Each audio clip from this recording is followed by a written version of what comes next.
Thank you very much. Well, let me get your reaction. Do you think this defeat of the Republican district in this race is a sign of things to come? Oh, I think it's a very strong sign of things to come. We said from the moment the gavel came down on the Republican decision to terminate Medicare in order to fund tax cuts for big oil companies that we would hold Republicans accountable for that plan in every congressional district every day from that day until the November 2012 elections. And we proved that point last night in New York 26. And we proved it not just with Democrats, but with independent voters, Republican voters, and seniors who supported a Democrat because they rejected the Republican plan to terminate Medicare.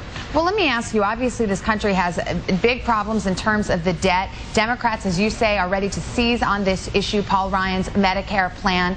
I want to play for you an ad that has been released by a left-wing advocacy group talking about Paul Ryan's Medicare plan. Take a look.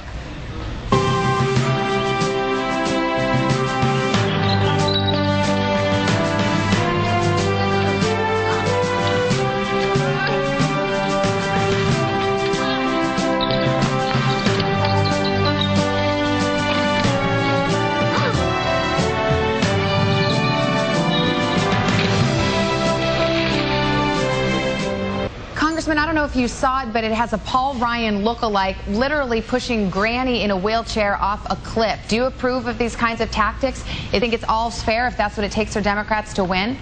You know, the same people who went to the airwaves spending nearly over $100 million lying about Democrats in 2010, talking about death panels, talking about how Democrats were going to be the demise of Medicare and got elected on those lies, are now objecting to when we tell the truth about Republicans on Medicare. Well, wait a minute. I mean, are you basically making the argument what's good for the goose is good for the gander? They did it, so we can do it too? No, in fact, there's a fundamental difference. The fundamental difference is that they lied about us going into the 2010 elections.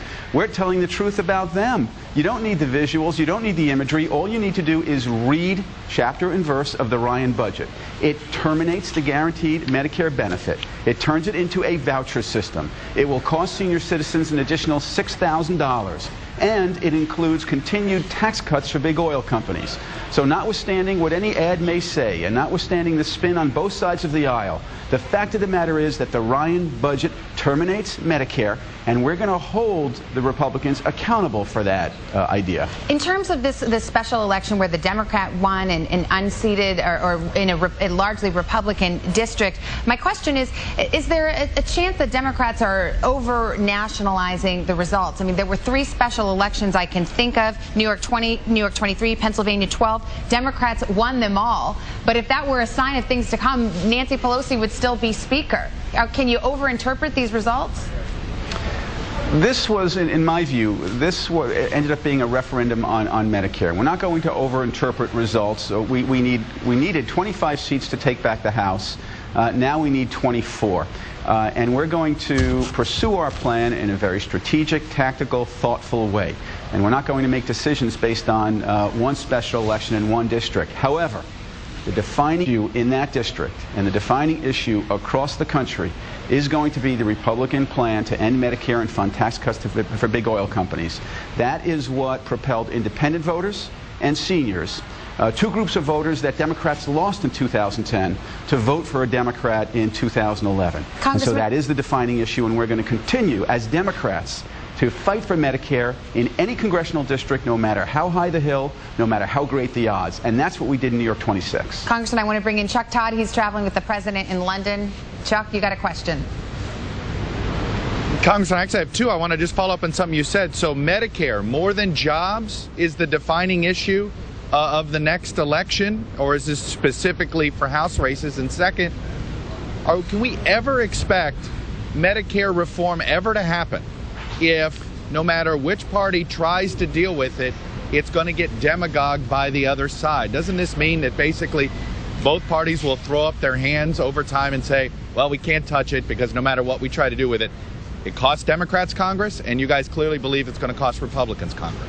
Well, Chuck, on your second question, we have said consistently that we will negotiate to improve Medicare, to strengthen Medicare, and to reform Medicare. We will not negotiate to end Medicare. The Republican starting position was, let's end it, let's terminate it. We have a plan for senior health care. It is called Medicare, and we will not negotiate to terminate it. But we will talk about and engage constructively and responsibly in how it can be reformed, strengthened, and improved. Just don't end it. And on your first question, I think one of the reasons that a Democrat won in one of the toughest Republican conservative districts in America was because of Medicare, but also because the Republicans broke their promise. There was a sense of buyer's remorse. They promised to improve Medicare, and then they voted to terminate it. And they promised to create jobs, and they haven't created a single job. Haven't passed a single bill to create a single job. Haven't helped small businesses. In fact, they've cut small business lending authority.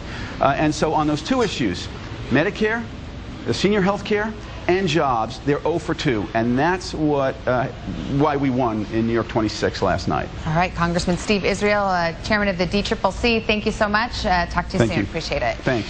Coming up next, fit to be tried?